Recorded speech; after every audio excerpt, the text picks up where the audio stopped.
I worried when I put the sets list together that it was a bit predictable. How good you laughed in that bit. I was quite worried that might not happen.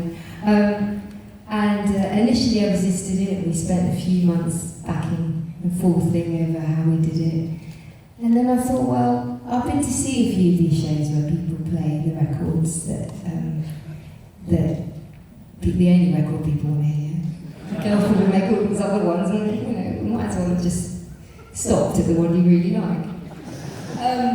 And there is something wonderful about hearing a piece of work that meant something to you in the moment in time. So I sort of surrendered to it. But tonight we're going to do my favourite song off Fires. I shouldn't say that, but this song was my manifesto for living, and I wrote it a day when I went to the cash point and I went to take out a fiver, and my cash point card wouldn't even give me a fiver.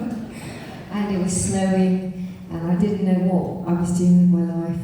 I was in my late 20s, and I just felt a bit despondent, but I also felt this sense of defiance that I would figure it out somehow, I would make it work.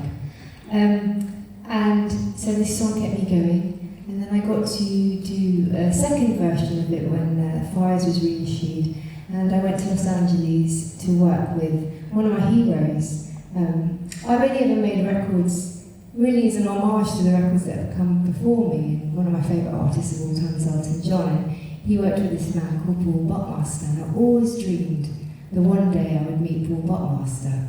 And I didn't just meet him, I got to work with him, and he did some beautiful string arrangements for Fires, one of which I ditched because I hated the rest of the stuff on this version of it, but not on Idaho. He did the Fires version, but I didn't ever play it live that way. And then I finally found all the string arrangements, and so tonight is the first time I've ever played it live with the strings. And